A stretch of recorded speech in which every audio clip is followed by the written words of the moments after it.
अब चूंकि एक ग्रह से सारी कुंडली का असेसमेंट नहीं हो सकता है, सही है। अन्य ग्रहों का भी हिसाब किताब होता है उसमें। उसके अकॉर्डिंग अब वो अच्छा या बुरा, या आगे उनका अच्छा हो रहा है कि बुरा हो रहा है, अब उसके अकॉर्डिंग देखा जाएगा कि अब क्या होने वाला है। राइट। इस जी सर। ऐसा नहीं है कि किसी के साथ सिर्फ शनि आ गए तो बर्बाद ही कर देंगे या खराबी। ये बड़ा भ्रम की स्थिति है कि एक ग्रह आ गया तो लोगों का आजकल ट्रेंड चल गया कि अरे ये तुम्हारा ये राहु आ गया, और ये केतु आ गया, ये शनि आ गया, ये फला आ गया, फला ग्रह आ गया, अब तुम्हारी बर्बादी का दिन शुरू हो गया, या तुम अब करोड़पति बन जाओगे। ये दोनों बातें गलत है। जी, पूरे दोनों पूरे किसी कुंडली भी को तरह देखना से पड़ेगा। हाँ बिल्कुल बिल्कुल, एक चीज से नहीं होता है। अब सपोज दैट कि कुंडली अच्छी है, गोचर भी अच्छा है, चलो ट्रांजिट, शनि का ट्रांजिट भी अच्छा हो गया, कोई दिक्कत नहीं। अब किन्हीं कारणवश उसकी महादशा खराब हो गई, नेगेटिव दशा चल रही हो, तो क्या होगा? तो मतलब निश्चित तौर पे वो अच्छा गोचर भी फलित नहीं होगा, सही है। है ना।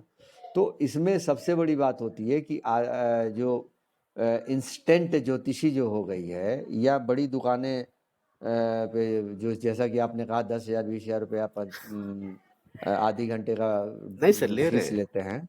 हाँ ले रहे हैं, मुझे भी मालूम है, ले रहे हैं लोग। तो अब ये ऊंची दुकान और फीकी पकवान, वहां पे आधी घंटे, अब एक चीज बतावें आप, आधी घंटे में और 1 घंटे में किसी कुंडली को 15,000 रुपये में तुम क्या बता पाओगे?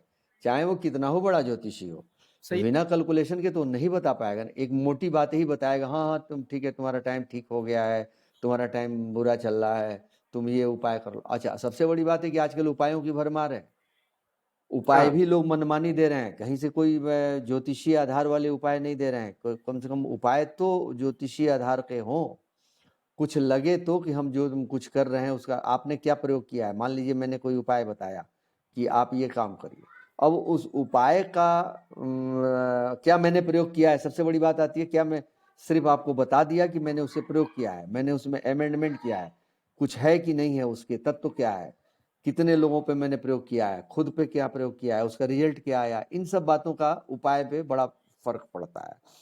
दूसरी बात है, उपायों में सबसे बेहतर उपाय होता है कि आप वैदिक तरीका अपनाएं। वैदिक मतलब मंत्रों का उपाय करें, जी। वैदिक मंत्रों का जप करें। अब लोग मान लीजिए कि आपके शनि कहीं से डिस्टर्ब कर रहे हैं, तो आप जनरली आप लोगों को ओम शम शनश्चराय नमः, ओम प्राम प्रेम प्रौम स शनश्चराय नमः, तो ये मंत्र देते हुए लोगों को संकोच नहीं होता है कि हम मंत्र दे दिए। लेकिन नहीं, उस मंत्र की भी कुछ विधियां होती हैं, कुछ जपों का। हमने आपको दिया, आपने कहा पंडित जी मैंने तो बहुत जपा, मेरा तो कोई लाभ ही नहीं हुआ। तो लाभ कैसे होगा भाई? आपको मैंने दिया था, क्या आपने विधि विधान तो पूछा नहीं, सुना नहीं, जी। किया नहीं, तो कैसे उसके लाभ लेने में भी दिक्कत हो गई? संकल्प लिया कि नहीं लिया, बहुत सारी बातें उसमें आ जाती हैं। इसलिए आम लोगों के लिए उपाय के लिए कुछ ऐसा सोचना है जिसमें कहीं ना कहीं हमको कोई बहुत ज़्यादा विधि विधान में या बहुत ज़्यादा कर्म कांड में उलझा के उलझना ना पड़े, डायरेक्ट हमको उसका लाभ मिले। जी।